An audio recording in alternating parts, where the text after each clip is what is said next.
अहम ख़बर अवां सां शेयर कंदासीं। MQM राब्ता कमेटी जो इजलास थियो आहे। ईंदड़ 24 कलाकनि में अहम ऐलान जो इम्कान साम्हूं आयो आहे। ब्रेकिंग न्यूज़ अवां सां शेयर कयूं पिया। MQM राब्ता कमेटी जो इजलास थियो आहे। ईंदड़ 24 कलाकनि में अहम ऐलान जो इम्कान आहे। MQM पारां वफ़ाक़ी हुकूमत खां धार थियण ते गौर कयो पियो वञे, जॾहिं त MNS खां इस्तीफ़ाऊं बि तलब कयूं वयूं आहिनि। ज़रियनि जो अहिड़ो चवणु आहे। तफ़सील मालूम कंदासीं। लाइन ते मौजूद आहे KTN न्यूज़ जो रिपोर्टर असलम हैदर सोलंकी। जी असलम, छा तफ़सील आहिनि? जी बिल्कुल, MQM राब्ता कमेटी जो अहम इजलास थियो। इन इजलास में ख़ालिद मक़बूल सिद्दीकी, वसीम अख्तर, मुस्तफ़ा कमाल, डॉक्टर फारूक सत्तार ऐं ॿिया अहम अॻुवान इन अॼोके इजलास में शरीक आहिनि।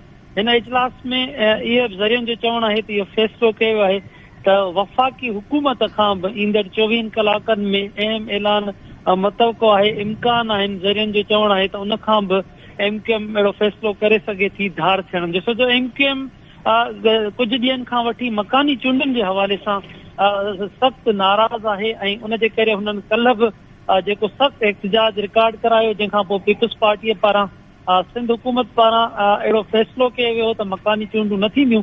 पर इलेक्शन कमीशन सिंध हुकूमत जी उहा दरख़्वास्त रद्द कई ऐं उन खां पोइ 15 जनवरी ते मकानी चूंडूं थियण तरफ़ वञनि पियूं।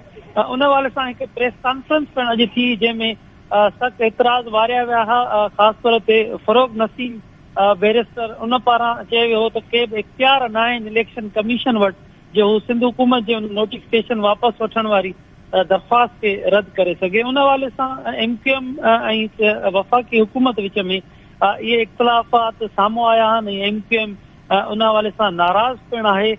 सिंध हुकूमत ते त नाराज़ हुई, पर उन खां पोइ राति देर ताईं इहे मामला सिधा थी चुका हुआ। पर अॼु वफ़ाक़ी हुकूमत ते उन्हनि जी नाराज़गी जो इज़हार आहे ऐं ज़रियनि जो चवणु आहे त 24 कलाकनि में ईंदड़ इम्कान आहिनि त अहम ऐलान MQM करे सघे थी। जी ठीकु आहे, वरी महिरबानी नाज़िम। कराची खां असलम हैदर सोलंकी तफ़सील ॾिना।